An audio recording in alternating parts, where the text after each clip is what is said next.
Hello Indonesia, don't forget to subscribe to Talk channel. Assalamualaikum warahmatullahi wabarakatuh. Salam sehat Sobat Kimung. Sobat Kimung, kali ini Om Kimung mau bicara konten tentang kebencian dan kecintaan. Sobat Kimung, ini Om Kimung sampaikan ya. Kalau rasa tidak suka nih, dijaga, dipelihara terus-menerus, maka itu akan timbul yang namanya kebencian. Begitu juga sebaliknya Sobat Kimung. Kalau ada rasa suka yang dijaga, dipelihara terus-menerus, maka akan timbul rasa kecintaan. Sobat Kimung, kok tiba-tiba ujuk-ujuk Om Kimung bicara seperti itu ya, kebencian dan kecintaan. Begini Sobat Kimung, kemarin beberapa hari yang lalu, itu ada dua berita viral yang menyangkut kebencian dan kecintaan.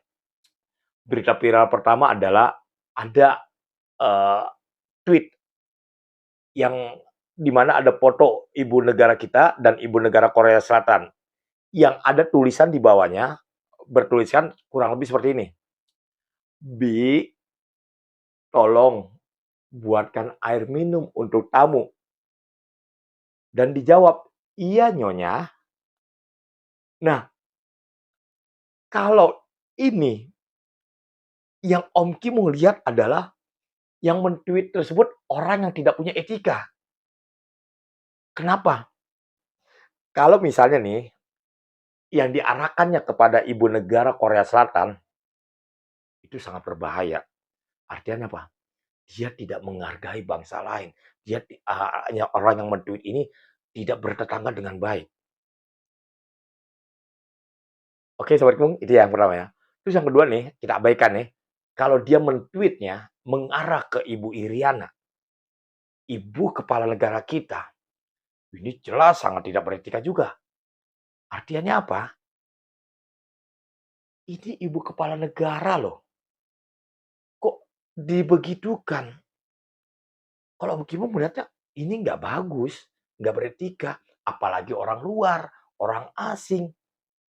Dan dia akan beranggapan, loh seperti ini loh bangsa Indonesia. Kok ada rakyatnya yang tidak menghargai istri kepala negaranya? Kok ada rakyatnya yang tidak punya etika? Ya memang sih, Om Kimung mendengarnya Pak Presiden, Ibu Iriana, Mas Kaisang, Mas Gibran, keluarga besarnya Pak Jokowi, itu tidak memperdulikannya. Tapi ini masalahnya bukan di situ. Kita anggaplah beliau itu orang yang baik lah. Tapi ini adalah ibu kepala negara. Siapapun nanti setelah Pak Presiden Pak Jokowi ganti dan ini pasti ada kepala negara yang baru, ada ibu kepala negara yang baru. Kalau ini dibiarkan, ya ini akan berkelanjutan. Akan ada orang-orang seperti ini yang berbuat seperti ini. Dan ini berbahaya. Pembiaran ini berbahaya. Dan orang luar, bangsa asing melihatnya,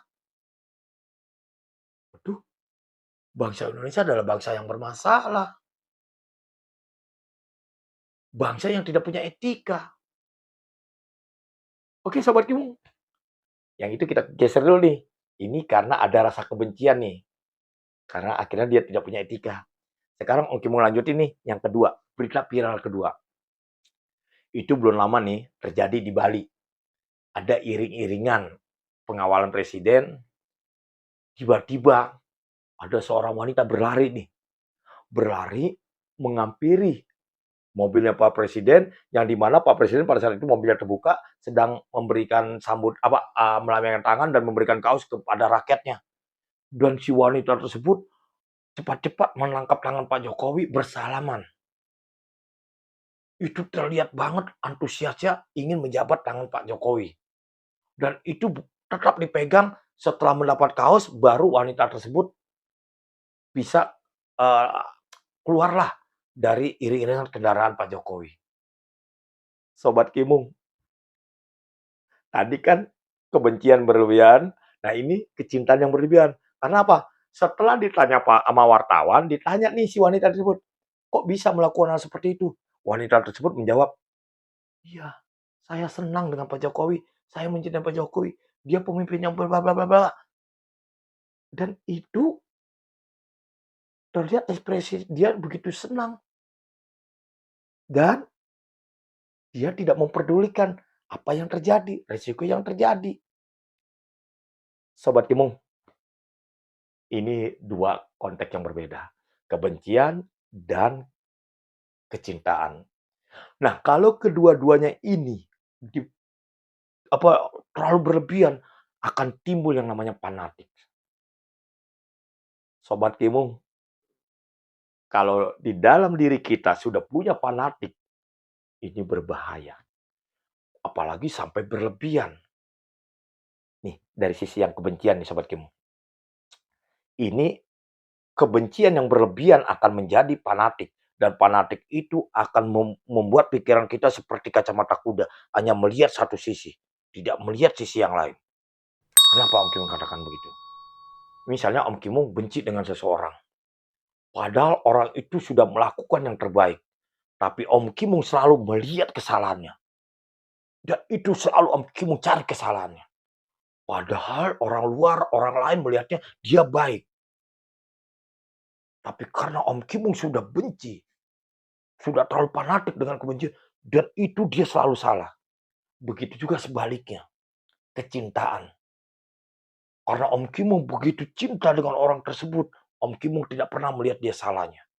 Padahal di satu sisi dia pernah melakukan kesalahan. Tapi Om Kimung merasa ini benar. Nah, ini yang Om Kimung maksud. Om Kimung dulu pernah loh punya fanatik yang berlebihan juga, punya kecintaan yang berlebihan juga. Dulu dengan pemimpinan Om Kimung yang dulu, Om Kimung begitu senang. Dan ini yang Om Kimung tahu setelah beliau, pemimpin Om Kimung yang dulu, setelah tidak menjabat lagi baru kelihatan, oh rupanya ada loh kelemahannya, ada loh kesalahannya. Nah ini yang Om Kimung takutkan. Jadi Sobat Kimung, sebelum Om Kimung akhiri, yuk rubah pola pikir kita, rubah mindset kita. Jangan ada lagi kebencian yang berlebihan, jangan ada lagi kecintaan yang berlebihan. Tapi kita pelihara hati kita secara jernih, supaya kita melihatnya dengan baik. Sayang, bangsa ini adalah bangsa yang besar. Bangsa ini kalau Om Kimung lihat itu surganya dunia. Bangsa ini bangsa yang damai. Jangan sampai ada perpecahan hanya karena memelihara kebencian, karena hanya memelihara kecintaan pada seseorang. Oke Sobat Kimung, Om Kimung akhiri. Mudah-mudahan ini bermanfaat untuk Om Kimung dan juga untuk Sobat Kimung. Supaya negeri ini tetap damai. Supaya negeri ini tetap berjalan dengan ya apa ya, ya pokoknya kedamaian lah intinya seperti itu. Oke Sobat Kimung, Om Kimung akhiri. Assalamualaikum warahmatullahi wabarakatuh. Salam sehat.